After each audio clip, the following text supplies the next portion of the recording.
സർവകലാശാല പ്രവേശനത്തിൽ വലിയ മാറ്റം വരുത്തി UGC. ഇനി മുതൽ ഒരു അക്കാഡമിക് വർഷത്തിൽ വിദ്യാർത്ഥികൾക്ക് 2 തവണ പ്രവേശനമുണ്ടാകും. ജൂലൈ മുതൽ ഓഗസ്റ്റ് വരെ, ജനുവരി മുതൽ ഫെബ്രുവരി വരെ എന്നിങ്ങനെയാണ് പ്രവേശനത്തിനുള്ള സമയം. 2024-25 അക്കാഡമിക് വർഷം മുതൽ ഈ പുതിയ രീതി നടപ്പിലാക്കും. അനൂപ് ദാസ് വിവരങ്ങളുമായിട്ട്. അനൂപ്, ഒരുപക്ഷെ പലർക്കും തുടക്കത്തിൽ മറ്റെന്തെങ്കിലും കാരണങ്ങൾ കൊണ്ടൊക്കെ പ്രവേശനം നേടാൻ കഴിയാതെ പോകുന്നവർക്ക് ഉപകാരപ്പെടുന്ന ഒരു തീരുമാനമാണ്. മറ്റെന്തെങ്കിലും മാറ്റങ്ങൾ കൂടിയുണ്ടോ?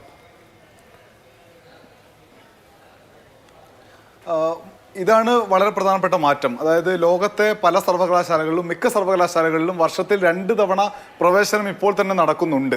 എന്നാൽ ഇന്ത്യയിൽ അങ്ങനെ ഉണ്ടായിരുന്നില്ല. 2013 മുതൽ ഇന്ത്യയിൽ ഈ ഓപ്പൺ കോഴ്സിൽ ഓപ്പണായിട്ടും ഓൺലൈനായിട്ടും ഒപ്പം തന്നെ ഡിസ്റ്റൻസ് ആയിട്ടും PG ഒക്കെ ഡിഗ്രി ഒക്കെ ചെയ്യുന്ന ആളുകൾക്ക് വർഷത്തിൽ 2 തവണ പ്രവേശനം എന്ന രീതി ഒരു പരീക്ഷണാടിസ്ഥാനത്തിൽ നടപ്പിലാക്കിയിരുന്നു.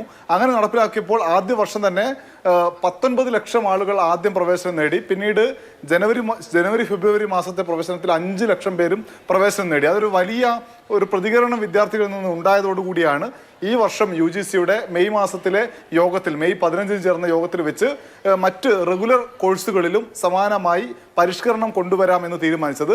പുതിയ പരിഷ്കരണ പ്രകാരം സർവകലാശാലകളിലും മറ്റ് ഉന്നത വിദ്യാഭ്യാസ സ്ഥാപനങ്ങളിലും ജൂലൈ ആഗസ്റ്റ് മാസത്തിലെ പ്രവേശനം സാധാരണഗതിയിൽ നടക്കും. അതിനുശേഷം ജനുവരി ഫെബ്രുവരി മാസവും ആവശ്യമെങ്കിൽ നിർബന്ധമില്ല, ആവശ്യമെങ്കിൽ ആളുകളെ പ്രവേശിപ്പിക്കാം എന്നതാണ് UGC നിർദ്ദേശിക്കുന്നത്. ഇത് ഞാൻ നേരത്തെ സൂചിപ്പിച്ച പോലെ നിർബന്ധമായും എല്ലാ സർവകലാശാലയും എല്ലാ ഉന്നത വിദ്യാഭ്യാസ സ്ഥാപനങ്ങളും നടപ്പിലാക്കണമെന്നില്ല. പക്ഷേ ആവശ്യമുള്ളവർക്ക് ഈ ഒരു മോഡിലേക്ക് മാറ്റാം എന്നാണ് നിർദ്ദേശിച്ചിരിക്കുന്നത്. ലോകത്തെ പല സർവകലാശാലകളിലും ഇപ്പോൾ ഈ സംവിധാനമുണ്ട്. ഇന്ത്യയിലും വിദ്യാർത്ഥികൾക്ക് ഗുണപ്പെടുമെന്നാണ് UGCയുടെ പൊതുവിലയിരുത്തൽ. അത് രോഗം, അതല്ലെങ്കിൽ ഏതെങ്കിലും വിഷയങ്ങളുടെ റിസൾട്ട് വരാനുള്ള ആളുകൾ, മറ്റെന്തെങ്കിലും കാരണത്താൽ പ്രവേശനം നേടാൻ കഴിയാത്ത ആളുകൾക്കൊക്കെ ഗുണമാകുമെന്നാണ് പൊതുവിലയിരുത്തൽ. ശരിയാണ്. അനൂപ് ദാസാണ് വിവരങ്ങൾ